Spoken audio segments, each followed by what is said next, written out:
everyone, this is me Aisha Ibrahim. Welcome to my YouTube channel. Today we are going to discuss the theory law of three stages by Auguste Comte. So let's start.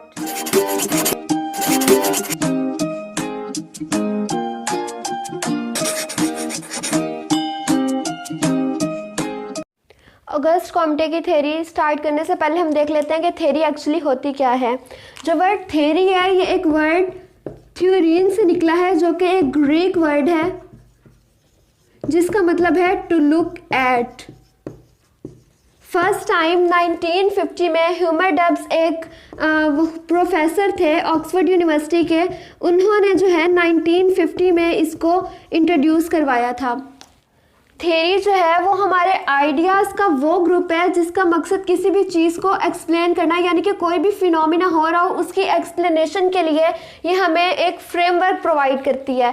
यानी कि अगर आपने किसी भी phenomena को explain करना है और वो फैक्ट्स की बेस पे है तो हम जो है वो थ्योरी की सूरत में उसको एक्सप्लेन करेंगे। थ्योरी किसी भी साइंटिफिक मेथड का एंड रिजल्ट नहीं है, इसको भी हम हाइपोथेसिस की तरह रिजेक्ट भी कर सकते हैं और एक्सेप्ट भी कर सकते हैं। जो थ्योरी है उसकी भी आगे फर्दर दो टाइप्स हैं, एक सोशल थ्योरी और एक सोशियोलॉजिकल थ्योरी।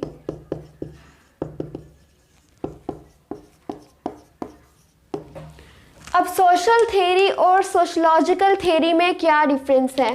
सोशियोलॉजिकल थ्योरी है वो माशरे को समझने की कोशिश पर फोकस करती है, जबकि जो सोशल थ्योरी होती है ये माशरे के असूलों की वजाहत की बजाय माशरे के तफसीर व तनकीद पर फोकस करती है और ये फ़िलासफ़ी के क्लोज होती है और इसके गोल्स पॉलिटिकल होते हैं। नेक्स्ट फिर अगस्ट कॉम्टे का थोड़ा सा इंट्रोडक्शन देख लेते हैं। अगस्ट कॉम्टे जनवरी 1789 में फ्रांस में पैदा हुए थे।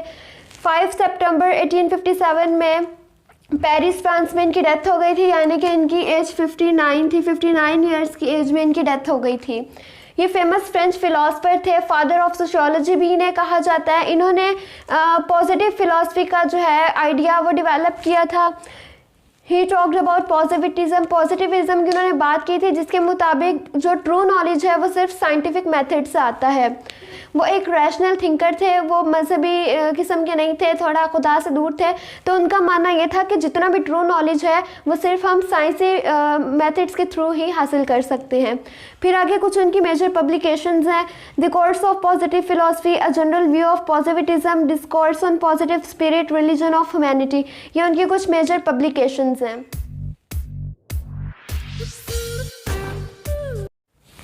लॉ ऑफ थ्री स्टेजेस में फर्स्ट स्टेज है theological stage, second metaphysical and the third one is positive stage.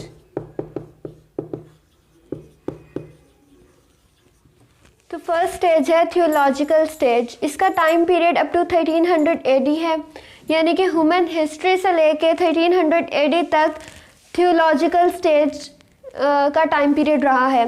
ये ओल्ड और प्रिमिटिव स्टेज है। इसमें लोगों का यकीन ये था कि जितने भी सोशल फिनोमिनाज हो रहे हैं, जितने भी इवेंट्स हो रहे हैं सोसाइटी में, उन सब का रिस्पॉन्सिबल सिर्फ गॉड है, यानी कि वो सुपर नेचुरल पावर पे यकीन रखते थे। इस स्टेज में बहुत सारे सोशल इवेंट्स ऐसे थे जिनको लोग समझ नहीं सकते थे। तो जिस चीज़ की उनके पास एक्सप्लेनेशन नहीं होती थी, जिसको वो एक्सप्लेन नहीं कर सकते थे फिनोमिना को, उसके पीछे रीज़न नहीं ढूंढ सकते थे, तो वो हर चीज़ के पीछे फिर एक खुदाई ताकत का नाम दे के कह देते थे कि इस चीज़ के पीछे ये खुदा है। They believed in super natural power. उनके मुताबिक जो है एक सुपर नेचुरल पावर उनकी सोसाइटी में एग्जिस्ट करती थी जो हर काम को या हर फिनोमिना को हैंडल करी होती थी। उनका कॉन्सेप्ट बस एक रिलीजियस पॉइंट ऑफ व्यू से ही था कि हर चीज़ के पीछे बस खुदा है। जो वर्ड थ्यू है इसका मतलब होता है रिलीजन, यानी कि ये एक रिलीजियस स्टेज थी जिसमें सिर्फ लोग खुदाई ताकत पे यकीन रखते थे। इस स्टेज की फर्दर आगे 3 टाइप्स हैं। First fetishism, second polytheism and the third one is monotheism. Next theological stage की फर्स्ट टाइप है फेटिशिज्म। फेटिशिज्म जो है ये थियोलॉजिकल स्टेज की सबसे प्राइमरी स्टेज है। इसके मुताबिक people believe that spirits are embodied by nature like tree, stones, woods, etc. यानी कि लोगों का यकीन ये था कि जितनी भी सुपर नेचुरल पावर होती है वो इन एनिमेट ऑब्जेक्ट्स के पास होती है, जैसे कि दरख्त, पत्थर, लकड़ी वगैरह। यानी कि उनका मानना ये था कि ये जो इन एनिमेट ऑब्जेक्ट्स हैं ये सुपर नेचुरल पावर होल्ड करते हैं, और ये जो कॉन्सेप्ट था इसको एनिमिज्म कहते हैं। एनिमिज्म के कॉन्सेप्ट के मुताबिक जितने भी इन एनिमेट ऑब्जेक्ट्स हैं सुपर नेचुरल पावर उनके पास होती है। थियोलॉजिकल स्टेज की नेक्स्ट टाइप है पॉलीथिज्म।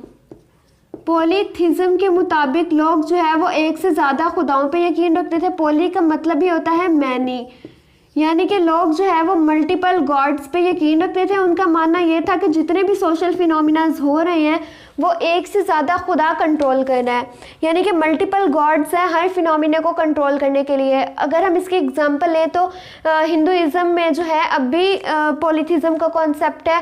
उनके देवी देवता का जो कॉन्सेप्ट है कि बारिश की देवी अलग है और आग का देवता, यानी मुख्तलिफ उनके देवी देवता हैं जिन पे वो यकीन। नेक्स्ट है मोनोथिज्म। मोनोथिज्म के मुताबिक एक खुदा पर यकीन रखना, यानी मोनो वर्ड का मतलब होता है वन।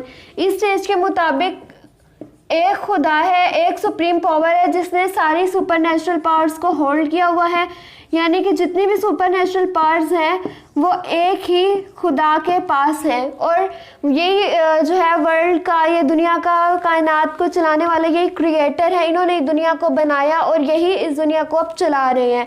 तो मोनोथिज्म जो है इसकी एग्जांपल में हम कोट कर सकते हैं मुस्लिम्स को कि इस्लाम में जो है वो मोनोथिज्म का कॉन्सेप्ट है। हम एक खुदा को मानते हैं, हमारा यकीन है कि एक ही खुदा है जिसने इस कायनात को बनाया, और जितने भी सोशल फिनोमिनाज हो रहे हैं उसमें हमारे एक गॉड की विल शामिल है।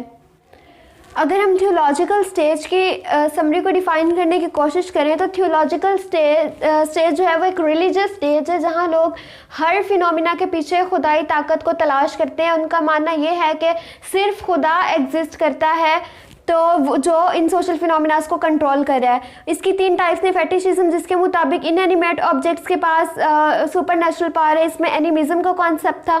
सेकंड पॉलीथिज्म जिसमें एक से ज़्यादा खुदाओं पे यकीन रखते हैं लोग, लाइक हिंदुइज्म। और नेक्स्ट मोनोथिज्म यानी जिसमें सिर्फ लोग एक खुदा पे यकीन रखते हैं, जैसे कि मुस्लिम्स के एक ही सुपर नेचुरल पावर है जो सारे सोशल फिनोमिनास को कंट्रोल करती है। फिर नेक्स्ट है मेटाफिजिकल स्टेज। 1300 से लेके 1800 AD तक इसका टाइम पीरियड था मेटाफिजिकल स्टेज का। इसको हम ट्रांजिशनल स्टेज भी कहते हैं। ट्रांजिशनल स्टेज क्यों कहते हैं? क्योंकि एब्सोल्यूट इमेजिनेशंस ने रैशनैलिटी की तरफ मूव करना शुरू कर दिया था इस स्टेज में, यानी लोगों ने साइंटिफिक होना शुरू कर दिया था, उस स्टेज की तरफ मूव करना शुरू कर दिया था। इसमें ये जो स्टेज है यहाँ लोग खुदा पे भी यकीन रखते थे और साइंस पे भी यकीन रखते थे, यानी दोनों पर यकीन रखते थे। इस स्टेज में जो लोग थे वो जितने भी सोशल फिनोमिनास हो रहे थे उनके पीछे ये नहीं कहते थे कि यह खुदा की मर्जी है। खुदा पर उनका यकीन था भी सही, लेकिन वो फिर भी उस फिनोमिना के पीछे की रीज़न को ढूंढते थे।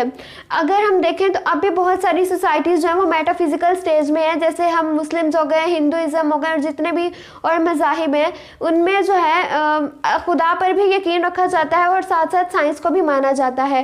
लाइक अगर कोई बंदा बीमार हो जाता है तो वो बिल्कुल ये भी नहीं कि सिर्फ दवाइयों पे हो या बिल्कुल खुदा पे हो, खुदा पे यकीन भी रखते हैं और साथ साथ जो है हम वो मेडिसिन भी ले रहे होते हैं, यानी एक तरह से साइंस पे भी यकीन रखते हैं।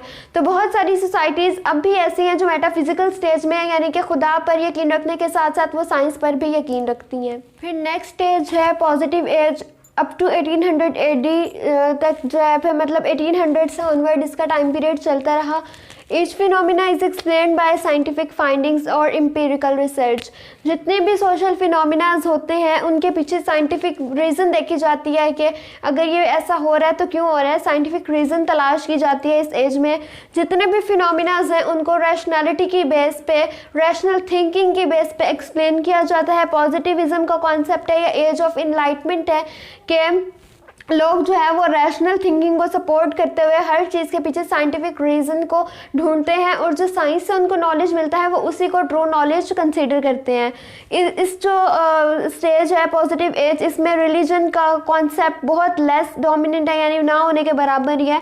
और जो सुपर नेचुरल पावर, ठीक है, सुपर नेचुरल पावर है, गॉड्स, ये सारे कॉन्सेप्ट इस स्टेज में आके बिल्कुल एंड हो जाते हैं। यहाँ कोई गॉड का, रिलीजन का कॉन्सेप्ट बाकी नहीं रहता, सिर्फ साइंस का रहता है कि साइंस जो है वो डोमिनेंट है और वही जो है वो ट्रू नॉलेज का एक ज़रिया है। ये 3 स्टेजेस थे ऑगस्ट कॉम्टे की। फर्स्ट वाली जो बिल्कुल रिलीजियस थी, सेकंड ट्रांजिशनल स्टेज, इसमें साइंस की तरफ लोगों ने मूव किया लेकिन रिलीजन का कॉन्सेप्ट भी रहा, और थर्ड पॉजिटिव एज पे आते आते बिल्कुल रिलीजन का कॉन्सेप्ट ख़त्म हो गया और सिर्फ पॉजिटिव एज ही रह गई, यानी कि साइंटिफिक मेथड्स ही रह गए।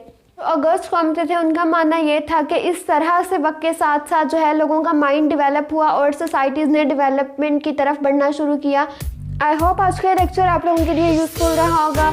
इंस्टाग्राम और फेसबुक पे आप लोगों को इसके नोट्स भी मिल जाएंगे। So don't forget to subscribe my channel, do like, comment and share this video. Thank you so much.